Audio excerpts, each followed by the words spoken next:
So moving on here to the semi-main event, we had the IWGP Global Heavyweight Title match.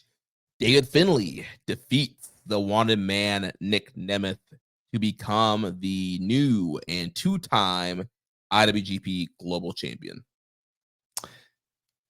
Again, I'm just a little perplexed about what we're doing exactly because, you know, again, it's the same type of recap that I'm doing for many of the titles, whether and it's a problem across the board with New Japan right now when you're looking at the way the TV title was booked and you're looking at the way the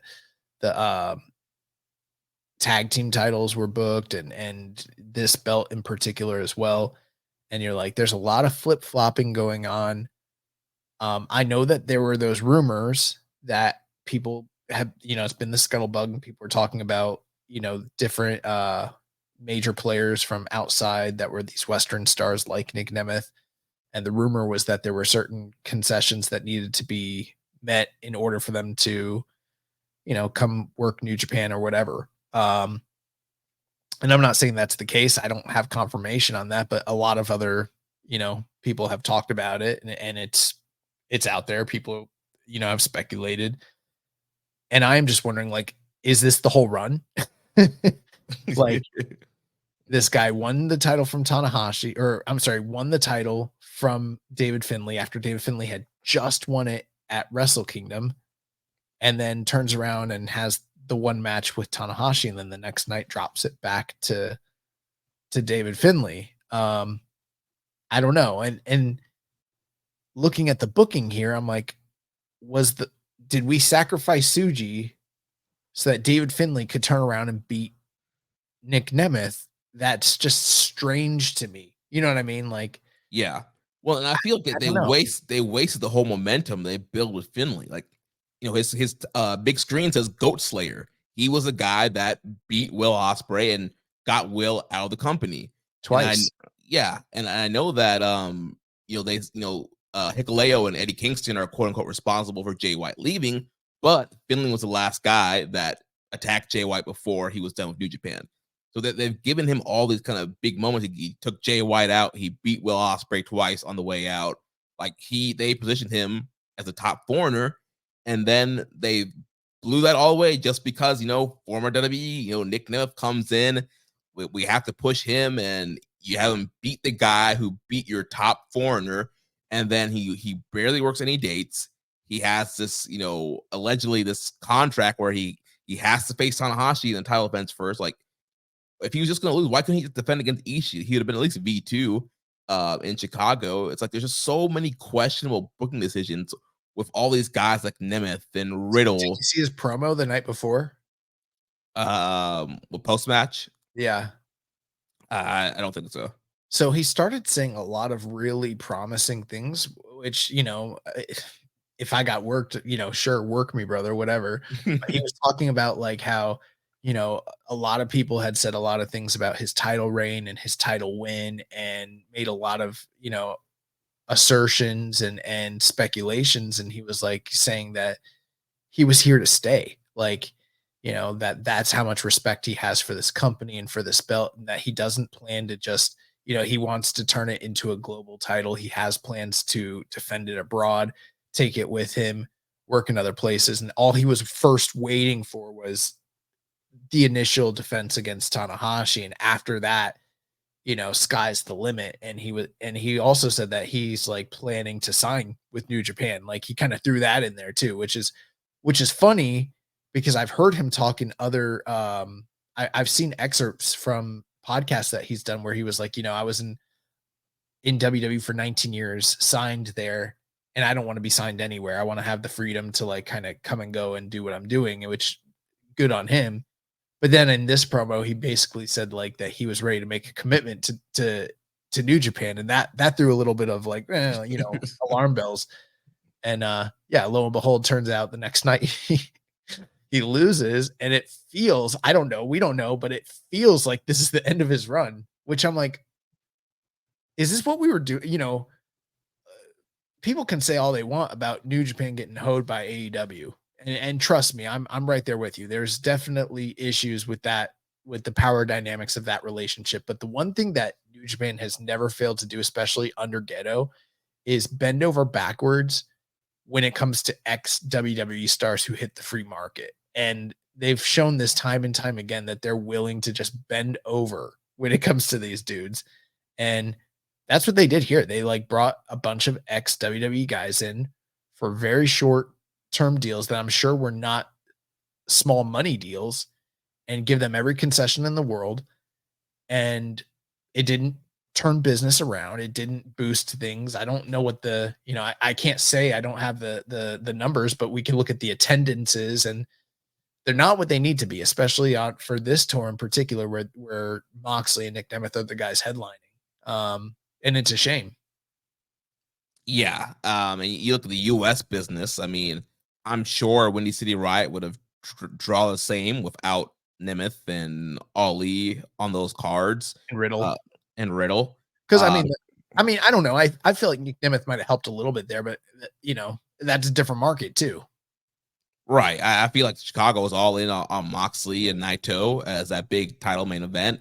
And you look at Resurgence coming up. I mean, I think what they're close to 3,000 people. I mean that's I guess pretty good for a non WWE, non AEW company, but that's not this huge big number.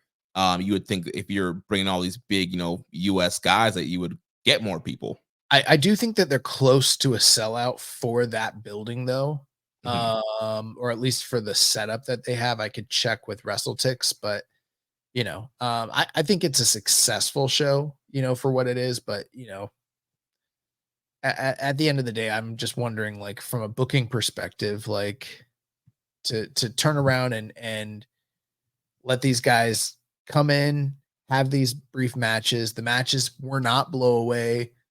They didn't do big business, and it hurts the credibility of the guys that have to lose to them, and there's a lot of New Japan characters right now who are in the backstage comments, and they're talking about John Moxley and him not being on every tour and all that. And there's some validity there for sure. But the one thing that they're not able to talk about is the big money deals that these guys came in and were able to get, and big stars having to do, jobs to these guys, and you know, in some cases not get the win back, or as of yet not get the win back. But Dave Finlay did get the win here. I thought that this match, personally, I thought that this was a weaker match between the two of them than the one they had. I don't remember where was that? Was that New Beginning? I think that was New Beginning in Osaka or Sapporo, one of those. Okay. And just over 15 minutes. I don't know that these guys have the strongest like chemistry. I don't know what it is, but the match was fine. I mean, there was a lot of action. There just seemed to be like a lack of gravity to what was going on there, and the crowd didn't really seem to be connected to it in the same way that they were to the Tanahashi match the night before. Yeah, the crowd just got done watching that awesome Gabe and Jingo match. I don't know. I like this match better than their New Beginning match. I don't know. I thought this was a little bit more aggressive. Finlay waited at the ramp, at the entrance to attack Nemeth, and they started with a brawl, and eventually got back in the ring. And I thought it was a pretty aggressive, hard hitting matchup. It wasn't anything blow away, but I don't know. For me, I liked it better than the previous matchup, and Nemeth went for the danger zone towards the end. Finlay held onto the ropes, hit the super kick for a near fall. Then Finlay comes back with the power bomb, hits a second one, and then the overkill knee strike, and gets the win here and becomes a two-time global champion. And he beat him like basically completely clean. Yeah, outside of the brawling stuff on the outside, there wasn't that much interference there, and so yeah, pretty much clean victory here. Gets the title back. Nemeth kind of, he's walking back dejected after the match, holding his face and stuff like that. And so, yeah, we'll see if he comes back. I mean, he's not booked for Resurgence, and I guess we'll see what his future holds. We had a few questions here. Dr. Lariat says, with the only Reiwa Gen guy getting pushed being David Finlay, do you think he ends up being the one to beat Mox? I don't think that David Finlay is a Reiwa generation guy. Yeah, he's older than those guys. Yeah, I mean, he's been in the system just as he was in their system just as long as like Juice Robinson and Jay White, Yeah, just because he's just now in the past couple of years started to get that push. I don't think and it's coinciding with the return of these guys from the Reiwa generation. I don't consider him part of that, to be honest with you. yeah, I agree. Yeah, he's definitely that Jay White class generation. He's getting the push now, but I don't think he's going to beat Mox now that he's global champion. And I've seen people try to throw like Hanare into that group too. And I again, he's been around for years and years and years. I don't think he fits that mold either. In terms of beating Mox, I think that depending on when the timing of this question was asked, I think we all kind of thought that maybe, I don't know if I thought he was going to beat Mox, but I thought he was going to face Mox. But now I don't even think that's happening. I don't think so either. Def Triangle 720 says, do you think the Nemeth and Riddle runs are over? I don't know. The fact that they're not on Resurgence is kind of interesting.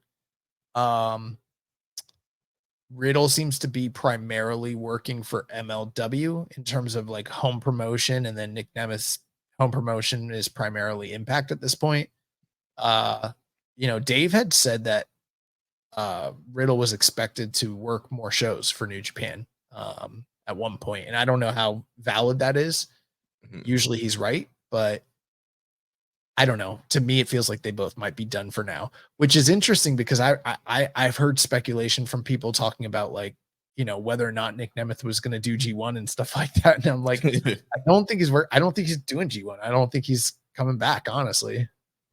Yeah, I would be surprised if he does G1. And yeah, I don't think he's coming back. I feel like, drop the belt, especially, part of this too could be him winning the AAA title as well. And, New Japan does not play nice with AAA and the politics there. So that could have been an issue as well. But Did you hear Jeff Cobb mention that on commentary? Yeah. Yeah, he didn't say AAA, but he said, winning titles in Mexico, and like Chris Charleston was like X-nay on the Mexico. Yeah, he's like, yeah.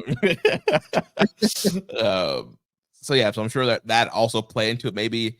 But yeah, I think that his run could be over. And we had a question from Discord Daddy MJ says, letter grade for Nic Nemeth and JPW run. C. Yeah, I was. Yeah, C minus. I was gonna say C minus too, but I didn't want to. I don't want to be. I felt like I was a little too negative on last week's show, so I didn't want to be that guy. But I'm like, I don't know. It wasn't that strong. I mean, but he had some okay matches. Yeah, it was fine. It's not like he had any 1-star duds or anything. Like there were fine matches, but he also didn't have any match of the year contenders. He didn't really work any compelling programs. Like he wasn't there that often. You want to hear something that's weird? I saw that there was a Taguchi Japan. You know what I'm gonna say? Yeah, Taguchi Japan Nemeth shirt. Did they team together? Yeah, remember when Tanahashi got hurt, it was supposed to be Tanahashi and Nic Nemeth, but it ended up being Nemeth and Taguchi. Right. That's the only time they teamed. Did he wear Taguchi Japan? No. No. I'm like, wait. First off, Taguchi Japan basically doesn't exist anymore, and then suddenly they're throwing Nic Nemeth's like name on a jersey from Taguchi Japan. It was so fucking weird. I'm like, where did this marketing come from? Taguchi, man, thinking about check. Yeah. Oh man.